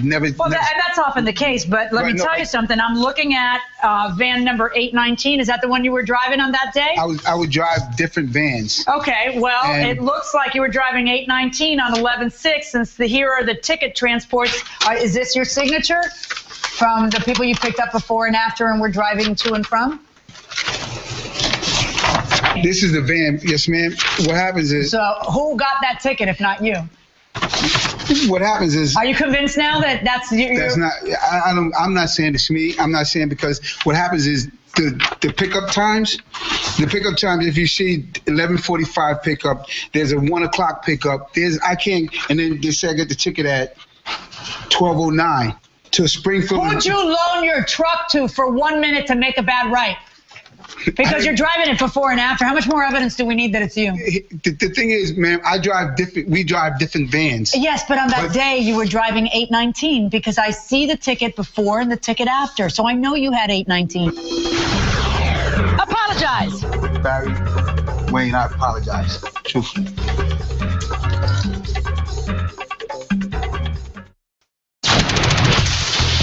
If you would like free tickets to be part of our courtroom audience, call toll-free 1-888-780-8586. So if you get a traffic ticket on the job, does the employer have to pay for the ticket or do you pay? Well, legally, I believe the employer has to pay, but the company, it was the guy's fault. So if you're driving it, I'm driving it, then I think I'd have to pay. Does the employer at all have to pay? No, because it's my responsibility. It's my fault. Really good answer. Going inside the courtroom. I had that van. I'm gonna have to go with I had the van, but from where this is to where these pickups is, I'm not around there. So if you get the map, you can see it. 12:45 and 12:30. And where'd you go for lunch that day? I didn't have lunch. I don't have lunch. We don't get lunch. Okay, hand over this. I'm pretty convinced you got that ticket. Now let's talk about how much was the ticket, by the way? It's $80. Okay, and you don't deny that office manual, you guys are responsible for tickets that you get, right? I never seen that. Okay, did you read the office manual before you signed it? No. Okay, but you did sign it, right? Because I didn't sign anything. The only thing I signed was things that say that we... On 10/18/13, I have received my new updated policy and procedure manual. I am aware that I'm responsible for all policies and procedures included. Willie White, is this your signature? Right, but I didn't see anything about a ticket. Oh, you didn't bother to read it. No, Okay, but you had a chance to read it. Put your hands down. You had a chance to read it, right? Yes, ma'am. Okay, now let's talk about the uniforms. Do you have the uniforms here? Yes, ma'am. I have 4 shirts and a You jacket. signed this saying you had 5 shirts. Here, Okay. show it to him, will you? Okay, Let me 5. see the shirts. Here's that. Here's all the... So how many shirts do you have? 4 shirts. So why does he have to sue you to get the uniforms back? When you signed, did you see the agreement you signed that you'd give the uniforms back if you quit or if you stopped working there? I didn't even read it, nothing, because it was just Yeah, like... but how about his 22 phone calls to you asking you to please return the uniforms? This is what happened, Judge. Your Honor, what happened was my mother, right now she lost both her legs because of diabetes and everything. Sorry about that. Okay, he kept calling, he was calling, and I wanted to come back, you know what I mean? I came back for the party because somebody said, come, which is a mutual friend of ours that's there. So I reached out to him to give the uniforms back. But by that time, I was keep getting, letters, phone calls. And in the letter, one of the letters never said anything about a red light ticket. Yeah, because they didn't know about it until they got it in the mail later. Right, But so why didn't you, when you went to the party, why didn't you just return the uniform? Because I was planning on going back. No, it's because you wanted to collect the bonus check. Absolutely not. The bonus. How much is the bonus check? $30. All right, so I have it in my car. It's still sitting up in the thing. I didn't do anything. Yes, ma'am. What do you do all day? I drive trucks. Okay, but you in all these months you haven't had a chance to cash a check No, or it's not return the cash. uniform? It was cash money. It was. If you're I see. It was cash. So I didn't really pay So no you still mind. have the cash up on your visor? Is that Yes, what you're ma'am. I do have. I mean, if I guess you have it though. All I don't right, have so it like that, but when you hear the guy like leaving all these messages to return the stuff, why don't you Because at just that not? time But why don't you just? It's so easy not to burn a bridge and leave a place with a good feeling in their hearts and, a good taste in tell their you that mouth. why, Judge. At that time when they hired me, Barry and mutual friends, and Wayne, they're like a family. You know what I mean? And they're really good with me. And I didn't feel like telling them that I wasn't coming back at that time, because he sat me down, we talked, I even shedded tears. So you decided to make it worse and not return his stuff because he's such a nice guy? I was going to give it to one of the guys that was there because... But you didn't. Because I tried to get in touch with him and I didn't. So why don't you just drop it off and say, I'm so embarrassed, I'm so sorry, but there are big health problems with my mom, and I've got to go to a higher paying job. Why did you switch jobs? I didn't switch jobs at that time. You were purely taking. So why would anybody not understand that you need to quit? Because they was dependent on me. Because like you said, I was a good driver. So they were depending on you. So your way of paying back that faith was to act even 100 times worse. Absolutely not. It wasn't. It's awful. It was awful. And like I said, if I can apologize, I will. Apologize. Barry, Wayne, I apologize. Truthfully. Yeah, for real, because like I said. Sometimes, listen up to me, because I want to tell you two things. Number one, I feel for you because I also have a father with elderly onset diabetes, and he's lost several toes, and he's managed not to lose the limbs, but it really looked like it was going to happen. And I know the kind of demoralizing feeling that can give to somebody. The year before I lost my father, so it was like I was going through a whole lot. I understand. So it was like, I understand. But we still have to do what we got to do, because life goes on, and you still got to do what you got to do. And it's not even like somebody's asking you to paint the Sistine Chapel. This is like nothing. Just return some clothes so they don't have to sue you in court for it. Douglas, will you please take the clothes and take it over there? Absolutely. As far as the ticket is concerned, it's $80. The missing shirt is $20. My verdict is for the plaintiff in this case in the amount of the $100. Good luck, everybody. Thank you. Both sides. And so the plaintiff does get what he sued you for out of this. And what are you thinking as you come out of this courtroom? Man, it's nothing really to say. He's right, and I just hope he forgives me for it. That's it. And when you reached across and shook your hand, what were you thinking right there? I don't know. I was thinking that thank God it's over, and I just hope he accept my apology. That's it. All right. Okay. Looks like he did. Okay, head right down this way. There he goes. Good man, or? He's a good man, and I'm sorry to lose him, but sometimes the choices that we make today will affect tomorrow and forever. But he's a good man. I'm sorry sorry about his mom, and hopefully he can move forward positively in his life. Mm-hmm. We miss him. He said he hopes you accept his apology. We accept his apologies, no question about it. This is the pride of our company. All right, after the street in Harvey. Gotta say, the defendant in this case was smart, because by bringing the clothes in, he avoided what could have been a pretty big monetary judgment.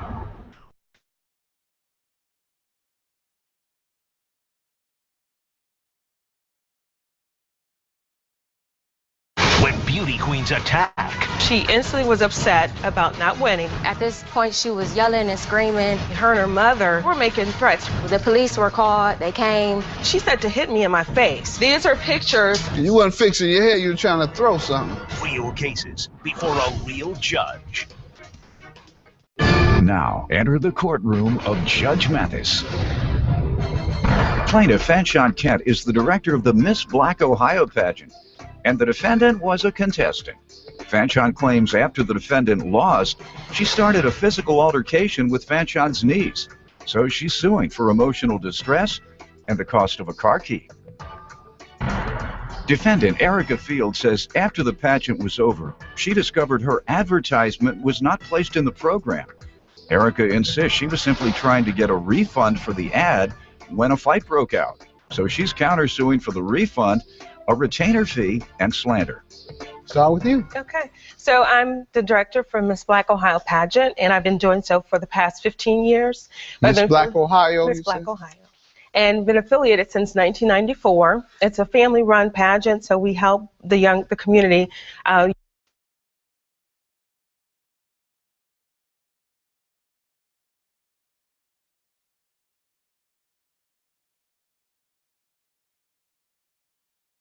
Ricky fell through a 6-story window at the age of 2. I'm a foster parent. Pretty much been paralyzed my whole life. He had to hold the door open so some kids could go and steal the teacher's purse out of the class. That happened in like 1st or 2nd grade. You're a young criminal. My goodness. Real cases before a real judge. Now, enter the courtroom of Judge Mathis. Plaintiff Pamela Williams says the defendant was a product of a negligent mother. And when he was 2, he fell out of a 6-story window and became paralyzed. Pamela took the defendant in as a foster child and eventually adopted him. But she's suing him today for the balance due on a loan. Defendant Ricky Sterling says things were hard at first, but Pamela never treated him any differently and forced him to figure out how to do things for himself. Ricky insists the money from Pamela was an investment. Start with you.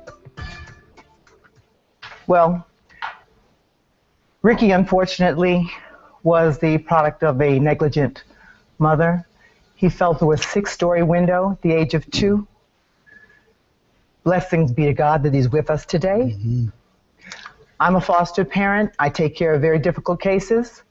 I was asked to come and see Ricky. We hit it off immediately. Good.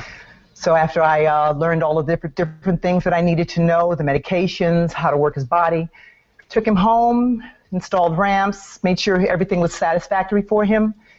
His biological mother was given 18 months to take parenting classes and get herself together. This did not happen, and Ricky became my son. He was with me for a year before he had to start kindergarten, and during that time, he fit in really well and got himself well adjusted. He moved on into kindergarten, and I'm proud, so I like to show it. Handsome young man. Yes, he is. Unfortunately, in kindergarten, there are bullies, as there are anywhere else. And while Ricky was in school, a child punched him in the stomach. Don't worry, Ricky wears a protective, hard plastic body jacket that keeps him sitting upright. I wish I had been there. The child didn't know he had the jacket on because his shirt is over it. I would have protected her. So there went his hand. The reason I say that is because I used to defend all the vulnerable kids. Oh, really? In school. Oh, yeah. Whatever it was. If anybody messed with him, they'd come to me. Gregory Mathis, so-and-so is messing with me. What? So-and-so is messing with me. I'd come up and say, mess with me. Would have been great to have someone like that in school. Wish I had been there. Go ahead. Well, after that, I began to realize that he was going to need his self-esteem worked on. So we was going to have to keep things up, on the up and up. Well, 9/11, America took its hit, and that was the second hit Ricky had to take because he had his major surgery. And that was to rid himself of the body jacket and have a Harrington rod put up his back so that he could sit up straight. It was a scary time. So his parents, or rather his maternal grandmother and family, God rest her soul, came to visit him. And they thought it was something to coming down to visit that one time because he was in the hospital for 2 weeks. But I left them alone to visit with him, and then I came later on that day. But Ricky really surprised me because he said, they asked me, how often you come? And I told them, every day. Right, I'm his mother. I come every day. That's right. So I say that to say that Ricky and I got along famously, even to the point where he almost got me arrested. How was that? Well, when you do wrong, you get a punishment. And Ricky got a punishment one evening, and the family was going into the store to go get some undershirts for another child, so he was made to sit in the car. When we came out of the store, helicopters were over my van. Helicopter. A paramedic was out. A fire truck was by the car, and a squad car was there. What occurred? Ricky had decided that he was going to tap on the window and pretend he couldn't breathe and scare the people next door. Say that you were locked in. He was locked in, exactly. Mm-hmm. So when the police officers saw us walking up and saw he was Caucasian and we were black, and they bent over and they said to him, "Do you want to go with these people?" Ricky said, "Yeah, it's my family." So he was in there alone? Yes. With the windows up? What he did, to think about it was nighttime, and I mean, it was cool.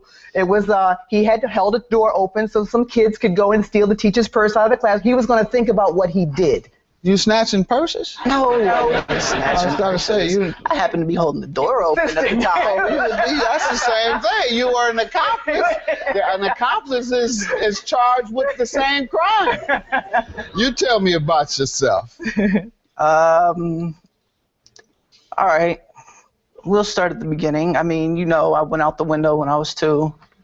I've pretty much been paralyzed my whole life. They were kind of hard for me at first, probably mostly up until through middle school. In elementary school, kids were always playing basketball or kickball and stuff on the fields. I couldn't do that. I had to figure out how to do stuff my own. Eventually, I figured all that out, and I was able to do that through my mom's help, because she was tough on me. She never treated me any different from anybody else, and she wasn't like other parents who would insist that their kids join other handicapped people. She let me figure stuff out myself and how to do that. Did you find other things that allowed you to excel? I mean, they may have had an advantage in sports, and you could have developed an advantage in other areas. College level reading and writing skills by the time I was in 6th grade. There you go. So you suggest that you were handicapped in that way, but in comparison to you, they were handicapped in those areas. So just a bit. Yeah. But yeah. So can we get to this purse snatching? When you start snatching purses? That happened in like 1st or 2nd grade. Ooh, you are a young criminal. My goodness. Yeah, I mean, he would say, if you snatch purses in the 1st grade and you're white, get off.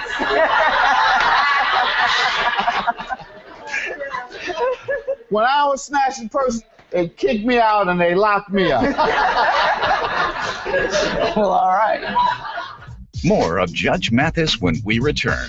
I think that her anger at me is just a little misplaced because, well, she don't have a man, Oh, no, let me finish. Now, I've been trying to do my part to help her with that. I suggested that she go out and find herself a nice guy that's deaf. How you know what she is? Wait, no, but if he's deaf and he got no legs, he can't run, he can't hear, and she'd be just fine. Number one, you don't know what. And coming up. Right now, I work for a filing service doing skip tracing.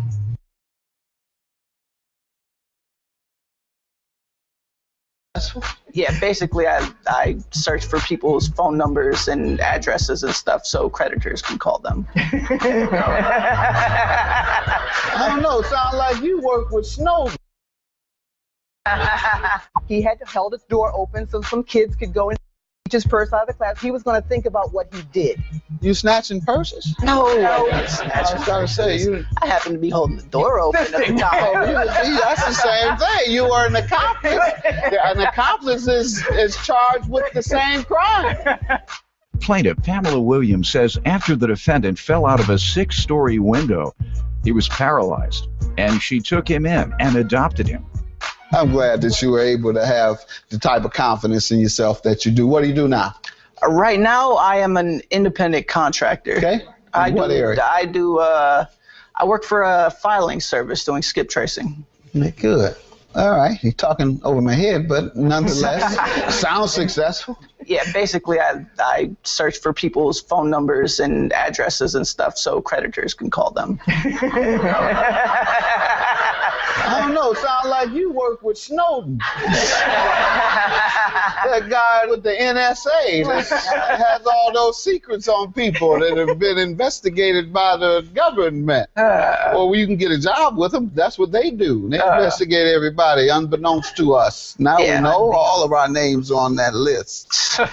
But you got a great career ahead of you. If that's your industry.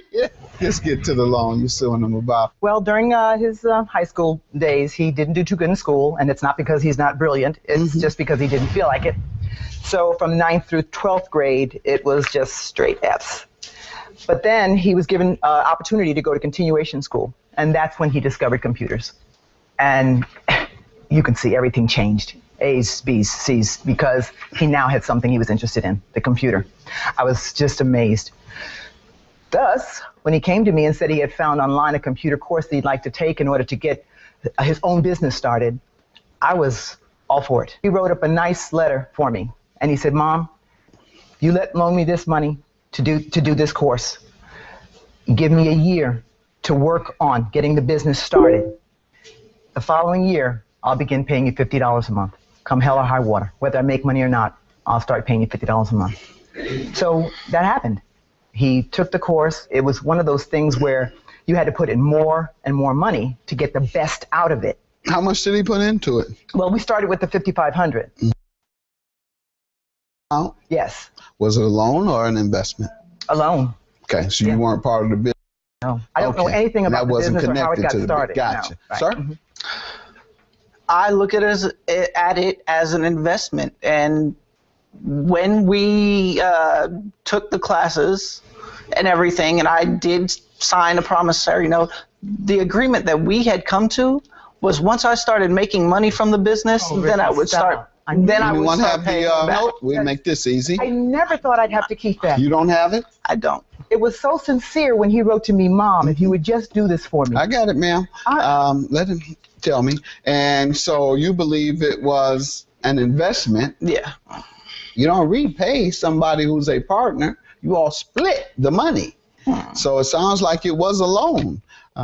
And as I heard you say, you were going to pay her back when it became profitable. Once again, you're using all the language that equals loan. What was her percentage to be? There was no percentage. Okay, so that means you would own it all. All right, it was a loan, young man, and therefore I'm going to grant you a judgment of $5,000. Good luck, continued success. You'll be all right very shortly because they got a lot of openings in the NSA. They're going to get fired. All right, good luck to you. Judgment for the plaintiff.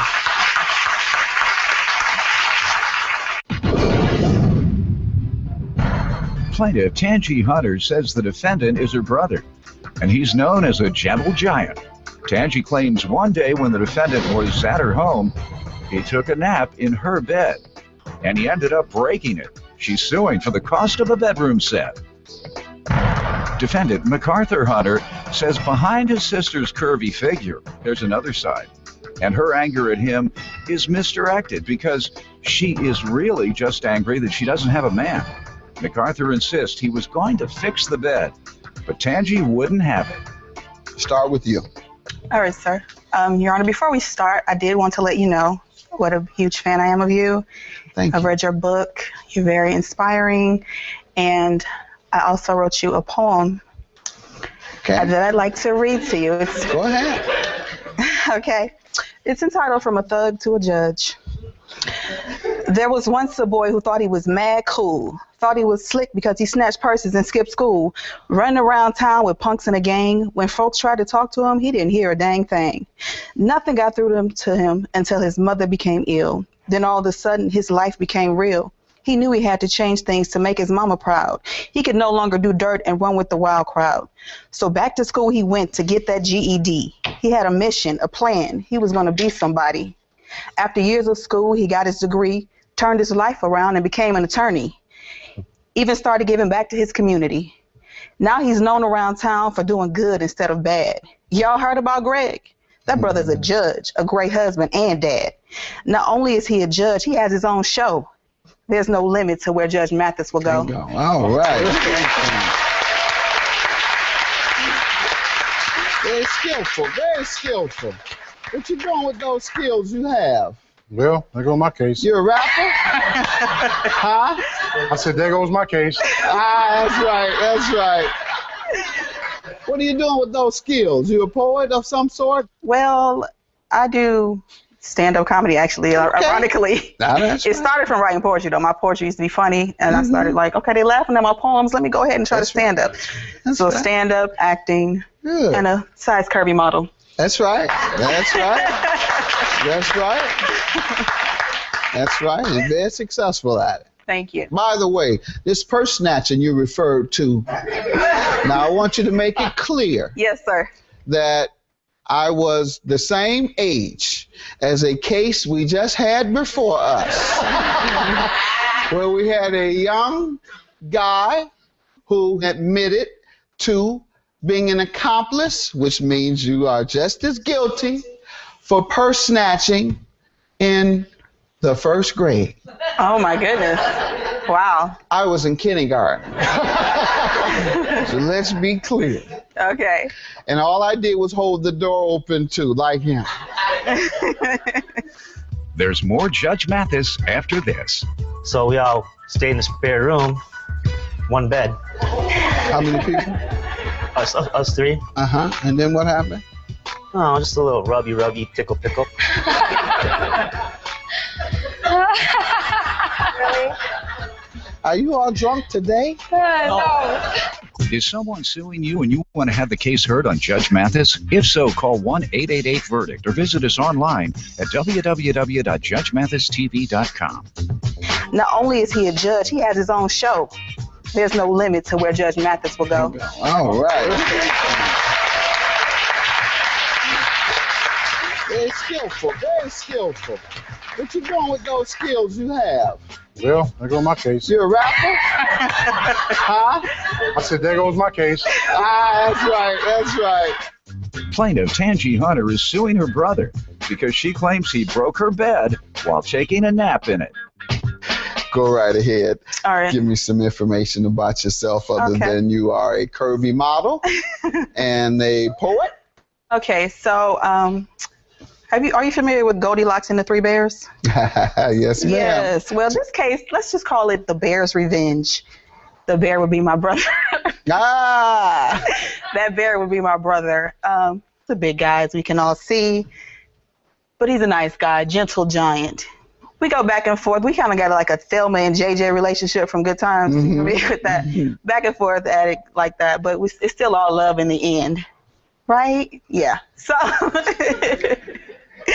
anyhow, he was over to my house watching my niece and nephew one day, and as he was to be babysitting, he decided that he was going to take a nap. And that nap was taken in my bed. I guess he was getting out of the bed and it collapsed. This high queen bed that I used to have turned into a platform bed all of a sudden. I got home and the kids were like, Aunt Tangi, Uncle Mac broke your bed.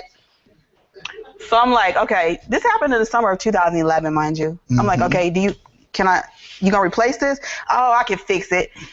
It never got fixed. I waited and waited and waited and watched him purchase things for himself that clearly could have been my bed. Let's see what you want to show me. Exhibit A. Exhibit B. I object. Overruled. Let me hear from you, sir. Well, sir, first of all, that was a beautiful poem that my sister wrote for you. Sure. As you can see, she's very talented. But what you can't see behind the smile and all the curves is the attitude. He'd be a good lawyer. Yes, the attitude of the. You been to jail? No, sir. Okay. You sound like a jailhouse lawyer. You're explaining yourself very well. No, sir. As you can see, but behind the you're smile, talking about exhibits as well. You been to jail? Exhibit A. I watch a lot of TV. Behind the what? Behind the beauty and the talent and all of that. It's a different side, you know. And I think that her anger at me is just a little misplaced because, well, she don't have a man, you know. Oh, no, let me finish. Now, I've been trying to do my part to help her with that, I suggested I suggested she go out and find herself a nice guy that's How deaf. you know what she is? Wait, no, but if he's deaf and ain't got no legs, he can't run, he can't hear, and she be just fine. That's You what know she what? needs. You dead wrong. Number one, you don't know what she has. She may not want you in her business. There you go. Because you may come over breaking furniture while her boyfriend is there. But sir, that bed has got more miles than Goodyear. It wasn't my fault. Oh, I'm telling Mom. You're done. You're done. And I was going to fix it, but you know, time got it wasn't fast enough for her. Then I was going to go and buy another one. 2011 wasn't fast enough for me. How long did you expect to take, sir? You know what? I'll get back. I don't know. You know. What about that, sir? Yeah, what about the truck, the motorcycle? You had time to buy that? I got a good deal on those, you know. We're going to get you a good deal on this bed. How are you suing for the bedroom set? Okay, because if he As opposed to just a bed. Yeah, if he replaces the bed, it's not going to match the stuff that I already have in there, and it's not going to look right. So I'm like, you need to go ahead and get that set. You had a matching bedroom set? Yes. What are you showing me? You have Yeah, I that have to show? the one he's going to purchase. I offered to buy another bed, but she want everything. This is the bed on the floor. It's on the floor. Did she have a matching bedroom No, set? I couldn't tell, sir. It was so junky in that room. Oh, It's Mac. impossible. Mac. You going to lie like that? Did we swear to tell the truth, nothing but the truth? I'm just Did telling I you. have a matching bed? Do I have a matching bedroom set? Sir, the clothes all over the place, shoes. It's like it's ridiculous. How could I tell? I believe she did. And ma'am, you're only entitled to a bed. However, you would be denied the real enjoyment of your property if he just purchased another piece different from the set. Is a bed still available in stock? Could you order a bed? I went to the place she got it from, and they said they hadn't heard. They didn't even know. Don't have it in stock anymore. Okay, well, you just hurt your case. Boom. That's why I just shut up. I'm like, oh, really? Sir, Thank you. When that man you claim she don't have comes in there.